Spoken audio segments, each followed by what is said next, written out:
Competitive exam సంబంధించి ప్రత్యేకంగా civil services exam సంబంధించి ఏ ఆప్షన్ చూస్ చేసుకోవాలి, ప్రిపరేషన్ ఎప్పుడు స్టార్ట్ చేయాలి, ఏ బుక్స్ రిఫర్ చేయాలి, ఇలాంటి డౌట్స్ ఉంటే సిఎస్బిఐఎస్ అకాడమీని కాంటాక్ట్ అవ్వచ్చు. దీనికి సంబంధించి నా పర్సనల్ అపాయింట్మెంట్ ఈ వీడియో పైన డిస్ప్లే అవుతున్న కాంటాక్ట్ నెంబర్కి ఫోన్ చేసి తీసుకోవచ్చు.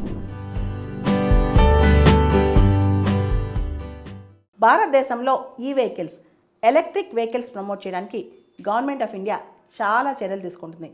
ముఖ్యంగా ఎలక్ట్రిక్ వెహికల్స్కి సంబంధించి రకరకాల స్పేర్ పార్ట్స్ కానీ, బ్యాటరీస్ సంబంధించి కానీ, రకరకాల బ్యాటరీలో పార్ట్స్ కానీ, వీటన్నిటికి సంబంధించి చాలా వాటికి ఇంపోర్ట్ డ్యూటీ ఎగ్జామ్షన్ ఇస్తూ, అంటే ఏదైతే మనం దిగుమతి చేసుకుంటాం వాటిలో స్పేర్ పార్ట్స్ కానీ వాటికి ఏదైతే దిగుమతికి డ్యూటీస్ ట్యాక్సెస్ ఉంటాయో వాటిని మినహాయిస్తూ గవర్నమెంట్ నిర్ణయం తీసుకుందనమాట. ఈ దిశగా రీసెంట్గా 2025-26 బడ్జెట్లో నిర్మలా సీతారామన్ గారు అనౌన్స్ చేశారు. ఓవరాల్గా చూసుకుంటే మనం ఈ వెహికల్స్ని ప్రమోట్ చేయాలని చాలా ట్రై చేస్తున్నాం. రీసెంట్గా ఈ మార్చి నెలలోనే చైనా యొక్క ఎలక్ట్రిక్ వెహికల్స్లో పెద్ద కంపెనీ అనమాట BYD కంపెనీ సూపర్ ఈ ప్లాట్ఫామ్ లాంచ్ చేసింది. ఈ సూపర్ ఈ ప్లాట్ఫామ్ అంటే ఎలక్ట్రిక్ వెహికల్ 500 కిలోమీటర్లు ట్రావెల్ చేయాలంటే జనరల్గా బ్యాటరీ చాలాసేపు ఛార్జ్ చేయాలి. కానీ ఈ సూపర్ ఈ ప్లాట్ఫామ్ అనేది 500 కిలోమీటర్స్ రేంజ్లో ఎక్కడైనా సరే తిరగాలనుకుంటే 5 నిమిషాలు బ్యాటరీ ఛార్జింగ్ చేస్తే చాలన్నమాట. ఈ ఎలక్ట్రిక్ వెహికల్లో బ్యాటరీ ఛార్జింగే మేజర్ ప్రాబ్లం కాబట్టి 5 నిమిషాల బ్యాటరీ ఛార్జింగ్తో 500 కిలోమీటర్ల ప్రయాణం అనేది సూపర్ ఈ ప్లాట్ఫామ్ తీసుకొచ్చింది. దాంతో ఇప్పుడు ప్రపంచంలో చాలా దేశాలకి ఈ వెహికల్కి సంబంధించి ఇంకా మంచి టెక్నాలజీ తీసుకొచ్చే ఛాలెంజ్ అనేది అందరికి వచ్చిందనమాట. ముఖ్యంగా ఈ వెహికల్కి సంబంధించి బ్యాటరీయే చాలా ఎక్స్పెన్సివ్. ఎంత ఎక్స్పెన్సివ్ అంటే ఈ వెహికల్లో దాదాపు 40% కాస్ట్ బ్యాటరీకి సంబంధించింది. దానివల్ల లో ఇన్కమ్ కంట్రీస్ ఏవైతే ఉన్నాయో చాలా తక్కువగా ఆదాయం ఉన్న దేశాల్లో ఈ వెహికల్స్ కొనుక్కోవట్లేదు అనమాట. ముఖ్యంగా ఇండియా లాంటి దేశాల్లో కూడా ఈ వెహికల్స్ మీద ఎక్కువ కొనుక్కోవట్ల. ఇంకా చెప్పాలంటే మనం ఆయిల్ ఎక్కువ కొనుక్కొచ్చుకుంటున్నాం, పెట్రోలియం ఎక్కువ కొనుక్కొచ్చుకుంటున్నాం.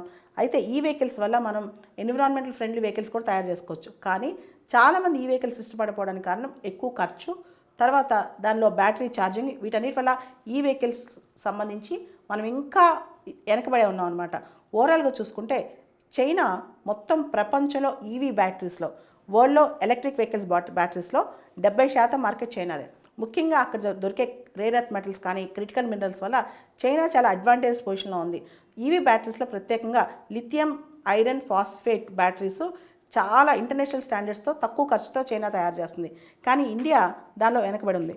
ఓవరాల్గా చూస్తే ఎలక్ట్రిక్ వెహికల్స్లో కూడా చైనా 2024లో మొత్తం చైనాలో అన్ని కార్ రిజిస్ట్రేషన్స్లో 45% ఈవీ అంట, ఎలక్ట్రిక్ వెహికల్స్ అంట.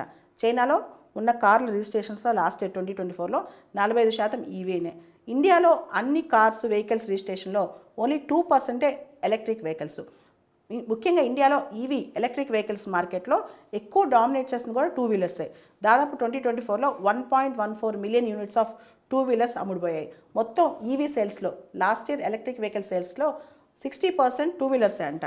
సో దీన్ని పెంచాల్సిన ప్రాధాన్యం కూడా మనకు చాలా ఉందన్నమాట. రీసెంట్గా ఇండియా ఎలక్ట్రిక్ వెహికల్స్ సంబంధించిన ఏదైతే స్పేర్ పార్ట్స్ ఉంటాయో, బ్యాటరీకి సంబంధించిన ఏదైతే ఐటమ్స్ ఉంటాయో వాటి ఇంపోర్ట్ డ్యూటీస్ బాగా తగ్గించేసింది ఎలక్ట్రిక్ వెహికల్స్ని ప్రమోట్ చేయడానికి, ఎలక్ట్రిక్ వెహికల్స్ మార్కెట్ని గ్రాప్ చేయడానికి. అయితే ఇంకా కూడా చైనాతో మనం కంపీట్ చేయాలంటే అంత తేలిక కాదు. ఎందుకంటే ప్రపంచంలో ఈవీ బ్యాటరీ మొత్తం చైనా 70% హోల్డ్ చేస్తుంది. దాంతోపాటు చైనాలో ఎలక్ట్రిక్ వెహికల్స్ రిజిస్ట్రేషన్ అయిన వెహికల్స్లో 45% ఎలక్ట్రిక్ వెహికల్స్ అనమాట. దాంతో ఈ ఎలక్ట్రిక్ వెహికల్స్కి సంబంధించి మనం కూడా ఇంకా ముందుకెళ్లాల్సిన అవసరం ఉంది. ఆల్రెడీ మన ప్రభుత్వం ఈ డ్రైవ్ అనే ఒక ప్రోగ్రామ్ కూడా చేస్తుంది. కానీ భారతదేశంలో ఇంకా ఎలక్ట్రిక్ వెహికల్స్ మీద ప్రజలకు నమ్మకం కుదరట్లా. కొన్నిసార్లు బ్యాటరీస్ పేలిపోవటం, కొన్నిసార్లు బ్యాటరీ ఛార్జింగ్ అంశం రావటం, కొన్నిసార్లు బ్యాటరీ లైఫ్కి సంబంధించిన అంశం రావటం, అవన్నీ పక్కన పెడితే కొన్నిసార్లు ఈ ఎలక్ట్రిక్ వెహికల్కి సంబంధించి ఇన్వెస్ట్మెంట్ చేయడానికి, రీసెర్చ్ చేయడానికి ఇండియాలో ఇంకా కంపెనీస్ ఎక్కువగా రెడీ కాకపోవడం వల్ల గవర్నమెంట్ ఎన్ని సబ్సిడీస్ ఇన్సెంటివ్స్ ఇచ్చినా ఎలక్ట్రిక్ వెహికల్ పాలసీ ఇంకా ముందుకు సాగట్లేదు.